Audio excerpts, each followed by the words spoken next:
الحمد لله نحمده ونستعينه ونستغفره ونؤمن به ونتوكل عليه ونعوذ بالله من شرور أنفسنا ومن سيئات أعمالنا من يهده الله فلا مضل له ومن يضلله فلا هادي له وأشهد أن لا إله إلا الله وحده لا شريك له وأشهد أن سيدنا وسندنا ونبينا ومولانا محمدا عبده ورسوله صلى الله تعالى عليه وعلى آله وأصحابه وبارك وسلم تسليما كثيرا أما بعد فأعوذ بالله من الشيطان الرجيم بسم الله الرحمن الرحيم الحمد لله رب العالمين الرحمن الرحيم مالك يوم الدين إياك نعبد وإياك نستعين اهدنا الصراط المستقيم صراط الذين أنعمت عليهم غير المغضوب عليهم ولا الضالين.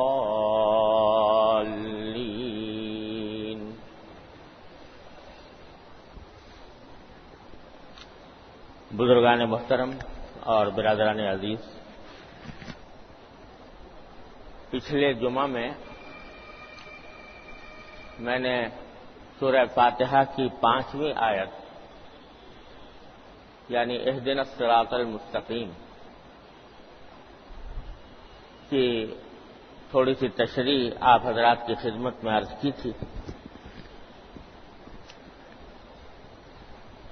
اور یہ بھی عرض کیا تھا کہ اللہ تبارک و تعالی نے ہر مسلمان کو ہر نماز میں اور ہر نماز کی ہر رکعت میں سورہ فاتحہ پڑھنے کا حکم دیا ہے۔ آپ نے دیکھا کہ اس کی جو پہلی 3 آیتیں ہیں وہ تو اللہ تبارک و تعالی کی کچھ صفات کے بیان میں ہیں کہ الحمدللہ رب العالمین الرحمن الرحیم مالک یوم الدین۔ چوتھی آیت میں اللہ تبارک و تعالی نے بندے کو یہ سکھایا ہے کہ وہ اللہ تعالی سے یہ عرض کرے کہ ایاک نعبد و ایاک نستعین، ہم آپ ہی کی عبادت کرتے ہیں، آپ ہی سے مدد مانگتے ہیں۔ اور پھر اس 5ویں آیت میں فرمایا، یہ دعا سکھلائی ہے کہ ہر مسلمان کو یہ دعا کرنی چاہیے اللہ تبارک و تعالی سے کہ یا اللہ ہمیں صراط مستقیم تک پہنچا دیجیے، ہمارا ہاتھ پکڑ کر صراط مستقیم تک لے جائیے۔ یہ دعا سکھلا کر اللہ تبارک و تعالی نے ہمیں اور آپ کو اس بات کی تلقین فرمائی ہے کہ تم اپنی زندگی کے ہر مرحلے میں اللہ تبارک و تعالی سے رجوع کرنے کی عادت ڈالو، اسی سے مانگو۔ صراط مستقیم ایک ایسی چیز ہے جس کی انسان کو دنیا اور آخرت کے ہر مقصد کے لیے ضرورت ہے۔ تو ہم سے جب بھی تمہیں کوئی کشمکش پیدا ہو یا جب بھی کوئی تمہارے سامنے 2 راستے آئیں تو ہمیں پکار کر کہو، ہم سے کہو کہ اہدنا الصراط المستقیم، یا اللہ مجھے صراط مستقیم کی توفیق عطا فرمائے۔ یہ اللہ تبارک و تعالی نے ہمیں آپ کو سکھایا ہے۔ اور جیسے میں نے پچھلے جمعہ میں عرض کیا تھا کہ صراط مستقیم کی ہر چیز میں ضرورت ہے، کہ آدمی کو سیدھا راستہ ملے، دنیا کے کاموں میں بھی آخرت کے کاموں میں بھی سیدھے راستے کی ضرورت ہے۔ بلکہ مجھے یاد آیا کہ حضرت گنگوہی رحمۃ اللہ علیہ، حضرت مولانا رشید احمد صاحب گنگوہی رحمۃ اللہ علیہ بڑے درجے کے بزرگ اولیاء اللہ میں سے تھے۔ ایک عورت آئی ان کے پاس اور آ کر کہنے لگی کہ حضرت میرا ایک مسئلہ یہ ہے کہ میں جب اپنے بال بناتی ہوں، سر کے بال، تو میری مانگ ٹیڑھی ہو جاتی ہے، سیدھی نہیں ہوتی۔ بہت کوشش کی کہ کسی طرح سیدھی مانگ نکل جائے، لیکن سیدھی مانگ نہیں نکلتی، ٹیڑھی ہو جاتی ہے ہمیں۔ تو کوئی مجھے تعویذ ایسا دے دیجئے کہ جس سے میری مانگ سیدھی ہو جائے گا۔ اب بعض لوگوں کے، خاص طور سے خواتین کے دل میں یہ بات ہوتی ہے کہ دنیا کے ہر کام کا کوئی تعویذ الگ ہوتا ہے، اور ہر کام کے لیے وہ تعویذ کے فکر میں رہتی ہیں۔ تو اس اللہ کی بندی کے دل میں یہ خیال آ گیا کہ میری مانگ ٹیڑھی نکلتی ہے، سیدھی نہیں ہوتی، تو حضرت سے درخواست کی کہ آپ میرے لیے کوئی تعویذ بنا دیجیے۔ حضرت نے کہا بھائی مانگ سیدھی کرنے کا کوئی تعویذ میرے تو علم میں ہے نہیں، تو کوئی تعویذ ایسا ہوتا ہو جس سے مانگ سیدھی ہو جائے۔ مگر وہ پیچھے پڑ گئی کہ نہیں، آپ تو بزرگ آدمی ہیں اور آپ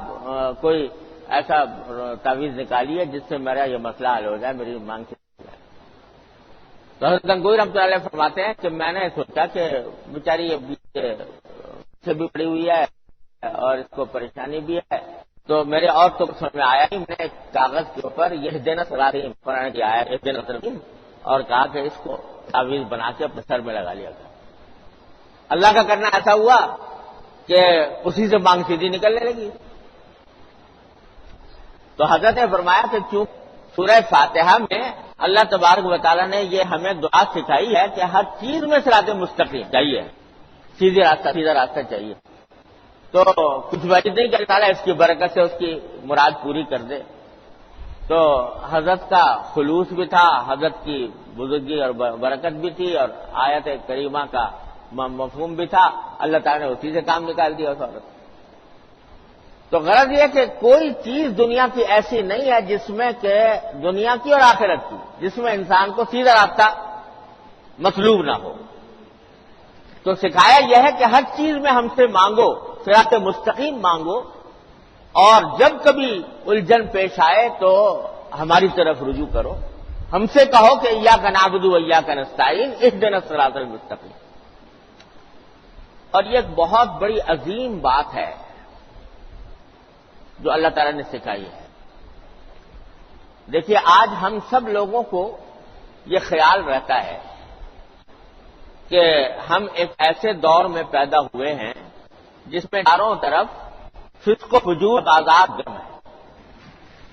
آدمی باہر نکلتا ہے تو نگاہوں کو پناہ نہیں ملتی، حالات خراب ہیں، دین پر اگر کوئی چلنا بھی چاہے تو قدم قدم پر رکاوٹیں ہیں۔ اگر کوئی آج معاشرہ ایسا بن گیا ہے کہ اگر کوئی شخص سچائی کے ساتھ، امانت اور دیانت کے ساتھ کام کرنا چاہے تو عام طور سے اس کے راستے میں بڑے روڑے اٹکائے جاتے ہیں، بڑی رکاوٹیں پیدا ہوتی ہیں۔ تجارت کر رہے ہیں، تجارت کرنے والوں سے پوچھو کہ اگر کوئی شخص سچائی کے ساتھ، امانت داری کے ساتھ، دیانت داری کے ساتھ تجارت کرنا چاہے تو رکاوٹیں ہیں، قدم قدم پر لوگ حرام خوری کے لیے منہ کھولے کھڑے ہیں، رشوت کا بازار گرم ہے، دھوکے کا بازار گرم ہے، جھوٹ اور فریب کا بازار گرم ہے۔ پتہ نہیں کتنے تاجر حضرات میرے پاس آتے ہیں کہ اگر ہم صحیح لکھ دیا کریں کہ کتنے میں ہم نے مال منگوایا، اس کا بل صحیح بنوا لیں تو ہم تجارت کر نہیں سکتے، جھوٹے بل بنوانے پڑتے ہیں۔ غرض یہ کہ چاروں طرف آگ بھڑکی ہوئی ہے گناہ، تو آدمی یہ سوچتا ہے، کبھی کبھی ہمارے بھی دل میں، سب کے دل میں خیال پیدا ہوتا ہے کہ ایسے دور میں پیدا ہوئے ہیں تو ہم کیا کریں؟ کیسے اللہ تعالیٰ کے بتائے ہوئے راستے پر چلیں؟ اور اس خوف سے اور ماحول کی اس خرابی کی وجہ سے پھر سوچتے ہیں بھئی یہ تو اس دور میں ممکن نہیں رہا ہمارے لیے کہ ہم دین کے اوپر قائم رہیں، بلکہ کرنا ہی پڑے گا، ہٹنا ہی پڑے گا راستے سے۔ تو اس واسطے لوگ جو ہیں مایوس ہو کر بیٹھ جاتے ہیں۔ میرے شیخ حضرت عارفی قدس اللہ تعالی سرہ فرمایا کرتے تھے کہ چلو یہ جو تم عذر پیش کر رہے ہو کہ بھائی ماحول خراب ہے، قدم قدم پر رکاوٹیں ہیں، فسق و فجور کا بازار گرم ہے، تو ذرا تھوڑا سا تصور کرو کہ اللہ تبارک و تعالیٰ کی بارگاہ میں کھڑے ہو، جو کھڑا ہونا ایک نہ ایک دن، تو وہاں کھڑے ہو اور اللہ تبارک و تعالیٰ تم سے باز پرس کر رہے ہیں، پوچھ رہے ہیں کہ تم نے دین پر کیوں عمل نہیں کیا تھا، جھوٹ کیوں بولا تھا، غیبت کیوں کی تھی، دھوکہ کیوں دیا تھا، لوگوں کو فریب کیوں دیا تھا، آنکھوں کی کیوں حفاظت نہیں کی تھی، کانوں کی کیوں نہیں کی تھی، زبان کی کیوں نہیں کی تھی؟ تو تم اس کے جواب میں یہ کہتے ہو کہ اللہ میں کیا کرتا، آپ نے پیدا ہی ایسے زمانے میں کیا تھا جہاں چاروں طرف آگ بھڑک رہی تھی، فسق و فجور کی، دھوکے بازی کی، رشوت ستانی کی، تو میں کیا کرتا؟ اگر آپ نے مجھے صحابہ کرام کے دور میں پیدا کیا ہوتا تو میں بھی نیک بن جاتا،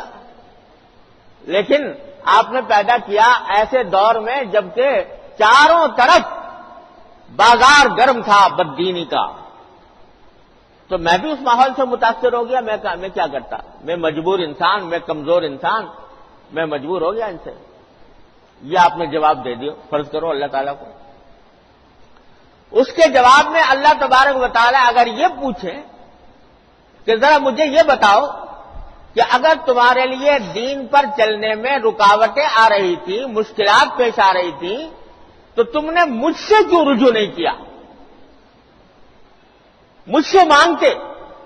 کہ یا اللہ یہ دشواری ہو رہی ہے، آپ کے حکم پر عمل کرنے میں اپنی رحمت سے مجھے اس دشواری کو دور کر دیجئے۔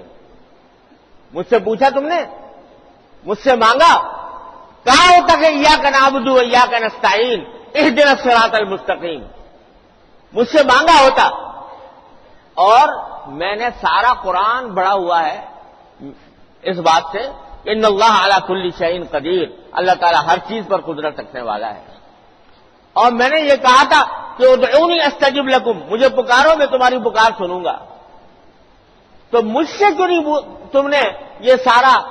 حال ذکر کیا اور پوچھا کہ یا اللہ یہ میں اس طرح کیسے عمل کروں، اپنے رحمت سے میرے راستہ ٹھیک کر دیجیے۔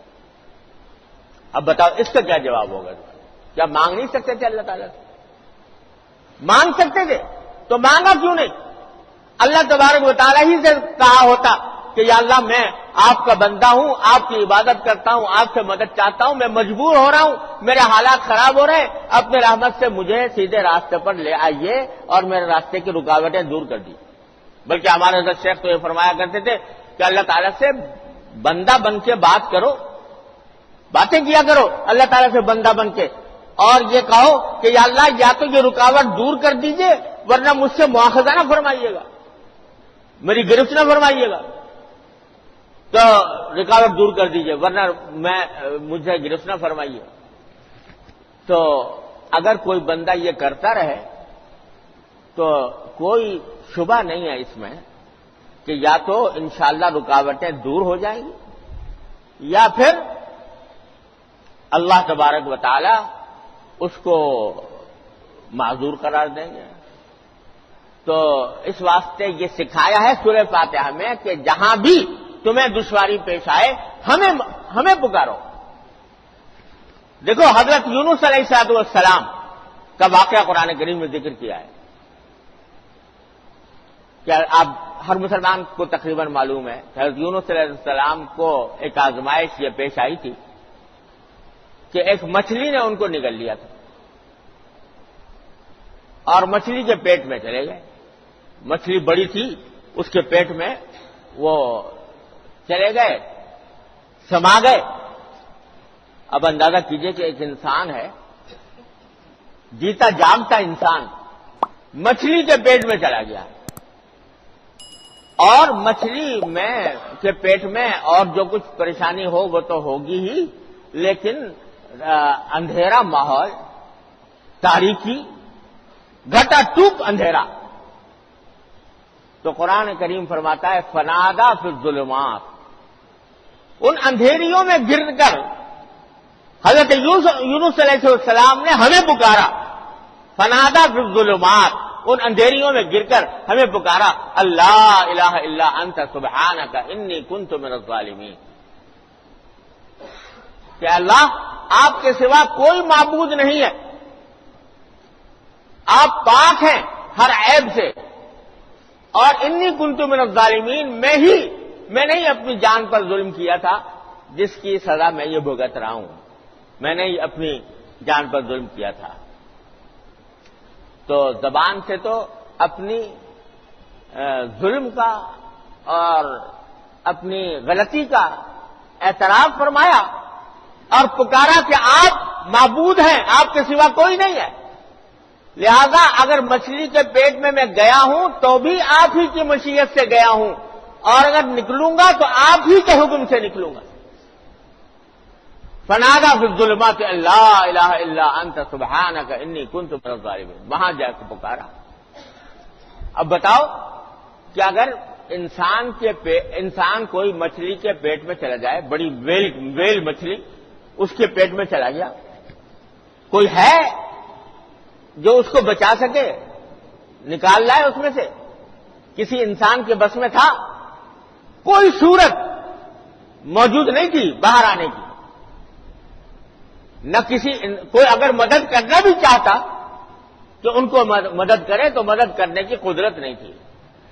حضرت یونس علیہ السلام نے پکارا اللہ تبارک و تعالیٰ کو، اور پکار کر کہا لا الہ الا انت سبحانک انی کنت من الظالمین. تو قرآن کریم کیا فرماتا ہے فنجیناہ من الغم، ہم نے ان کی پکار سنی. بعض روایتوں سے معلوم ہوتا ہے 3 دن رہے پیٹ میں، واللہ عالم کتنی مدت رہے، کتنی دیر رہے، پکارتے رہے اللہ تعالیٰ کو، مایوس نہیں ہوئے، ہمت نہیں ہاری، اللہ تبارک و تعالیٰ کی ذات سے امید وابستہ رکھی. ظاہر پکارتا تو پہلے شروع کر دیا ہوگا، پہلے ہی لمحے میں شروع کر دیا ہوگا اس حالت میں، لیکن مدد آئی کچھ دیر کے بعد. اور کچھ دیر کے بعد قرآن کریم کہتا ہے کہ ہم نے مچھلی کو حکم دیا کہ ان کو اگل دو لے جا کر ایک کنارے پر. چنانچہ مچھلی نے اگل دیا. فنجیناہ من الغم، ہم نے ان کو اس گھٹن سے نجات عطا فرمائی جو مچھلی کے پیٹ میں ان کو گھٹن لائق ہو گئی تھی، اس نے ان کو نجات عطا فرمائی ان کی اس پکار کے بدلے میں. یہ واقعہ سنایا قرآن کریم نے. اس کے بعد ایک جملہ فرمایا وَكَذَلِكَ نُنْجِي الْمُؤْمِنِينَ، اور اسی طرح ہم مومنوں کو نجات دیتے ہیں، اسی طرح ہم مومنوں کو نجات دیتے ہیں. یہ کیا فرما دیا کہ اسی طرح مومنوں کو نجات دیتے ہیں؟ کیا اس کا مطلب یہ ہے کہ ہر انسان، ہر مومن مچھلی کے پیٹ میں جائے گا اور پکارے گا اور پھر نجات دیں گے؟ ظاہر یہ نہیں، بلکہ مطلب یہ ہے کہ جب کبھی تاریکیوں میں تم گر جاؤ، چاروں طرف سے اندھیرا تمہارے اوپر مسلط ہو جائے اور ہر طرف سے تمہیں مایوسی ہونے لگے، ہمیں پکارو اس وقت، تو ہم تمہیں نجات کا راستہ بتائیں گے، ہم تمہیں نجات کے راستے پر لے جائیں گے. کذالک ننجی المؤمنین. تو میرے بھائیوں، اس آیت نے بھی سبق یہ دیا، اور اہدنا الصراط المستقیم نے بھی، کہ میرے بندو گھبراؤ نہیں، پریشان نہ ہو، مایوس نہ ہو، کہ حالات کی خرابی سے مایوس ہو کر بیٹھ جاؤ ہاتھ پر ہاتھ دھر اور سمجھو کہ اب کوئی راستہ نہیں رہا. نہیں، اللہ تبارک و تعالی راستہ پیدا کرنے والے ہیں، اور وہ راستہ یہ ہے کہ مجھے پکارو، ایاک نعبد و ایاک نستعین اہدنا الصراط المستقیم، پکارو، مانگو سے۔ اس وجہ سے بزرگوں نے فرمایا ہے کہ آدمی کو چاہیے کہ ہر روز بلا ناغہ کوئی دن خالی نہ جائے کہ وہ اللہ تبارک و تعالی سے دعا مانگے کہ یا میں آپ کے دین پر چلنا چاہتا ہوں، میں صراط مستقیم پر چلنا چاہتا ہوں، لیکن رکاوٹیں ہیں، مشکلات ہیں، ماحول ہے، دوسری طرف مجھے لے جا رہا ہے، اے اللہ اپنے فضل و کرم سے، اپنی رحمت سے مجھے اس ماحول کی خرابی سے بچا لیجیے اور اپنے بتائے ہوئے طریقے کے مطابق عمل کرنے کی توفیق عطا فرمائیے، یہ مانگو۔ تو ایسا عمل ہے، ہمارے حضرت حکیم الامت مولانا اشرف علی صاحب تھانوی رحمۃ اللہ علیہ فرماتے ہیں کہ 40 دن کوئی آدمی عمل کے دیکھے اس پر، خود مانگے اللہ تعالیٰ، دل لگا کر مانگے، خوشو خضوع کے ساتھ مانگے، مانگنے کی طرح مانگے، تو فرماتے ہیں 40 دن عمل کر کے دیکھ لے تو 40 دن کے بعد انشاءاللہ اس کو دروازے کھلتے نظر آئیں گے اور اللہ تعالیٰ کے فضل و کرم سے اس کو توفیق ہوگی، زندگی میں انقلاب آئے گا، خوشگوار انقلاب، اطمینان کا انقلاب انشاءاللہ آئے گا۔ لیکن کر کے تو دیکھیں، ہوتا یہ ہے کہ ہم لوگ غفلت میں زندگی گزار رہے ہیں، صبح سے لے کر شام تک ہماری سوچ بچار دوڑ دھوپ ہر چیز کا محور یہ دنیا ہی دنیا بنی ہوئی ہے، کس طرح ہم پیسہ زیادہ کما لیں، کس طرح ہمارا بینک بیلنس زیادہ ہو جائے، کس طرح ہمارا مکان اچھا ہو جائے، کس طرح ہمیں گاڑی اچھی مل جائے، ساری سوچ بچار دوڑ دھوپ کا محور بس یہ ہے۔ لیکن مرنے کے بعد کیا ہونے والا ہے، آخرت کی زندگی میں ہمارا کیا حشر ہونا ہے، اس کی فکر بہت کم ہے۔ اس کا نتیجہ یہ ہے کہ بس بہانے ڈھونڈتے ہیں ہم لوگ کہ بھئی ماحول خراب ہے لہذا ہاتھ پہ ہاتھ رکھ کے بیٹھ جاؤ، کچھ کرو نہیں، جیسے زمانہ بہہ رہا ہے اسی کے بہاؤ تو پر تم بھی بہو، لوگ جھوٹ بول رہے ہیں تم بھی بولو، لوگ فریب دے رہے ہیں تم بھی دو، لوگ رشوت کھا رہے ہیں تم بھی کھاؤ، اسی بہاؤ کے اوپر گزرتے ہوئے ساری زندگی گزر جاتی ہے۔ تو قرآن کہتا ہے کہ نہیں، خدا کے لیے ذرا سوچو اور کچھ نہیں، یہی کام کر لو، اس میں کوئی زیادہ لمبا چوڑا محنت بھی نہیں کرنی پڑتی، روز اللہ تبارک و تعالیٰ کی بارگاہ میں گڑ گڑا کر چند منٹ یہ دعا کیا کرو، پھر دیکھو کیا ہوتا ہے انشاءاللہ، راستے کس طرح کھلتے ہیں۔ میں نے اپنی آنکھوں سے نظارہ کیا ہے، خود تجربہ کیا ہے، کیسے کیسے لوگ جو آ کر یہ شکایت کرتے تھے کہ ہمارے اوپر دروازے بند ہیں، سچ کے دروازے بند ہیں، انصاف کے دروازے بند ہیں اور دین کے اوپر چلنے کے دروازے بند ہیں، اللہ تعالیٰ نے یہ ان کو راستہ بتایا گیا، عمل کیا، اللہ تعالیٰ نے راستے کھول دیے، تھوڑی سی قربانی دینی پڑی، لیکن قربانی دینے کے بعد اللہ تبارک و تعالیٰ نے ان کے لیے ایسے راستے کھولے کہ پہلے سے زیادہ دنیا کے اندر بھی اللہ تعالیٰ نے خوشحالی عطا فرمائی۔ تو یہ کر کے تو دیکھیں، کہ روز اس کے اوپر عمل کر کے دیکھیں، اللہ تبارک و تعالیٰ کی بارگاہ میں گڑ گڑا کر سچے دل سے، اور جب نماز میں کھڑے ہوتے ہیں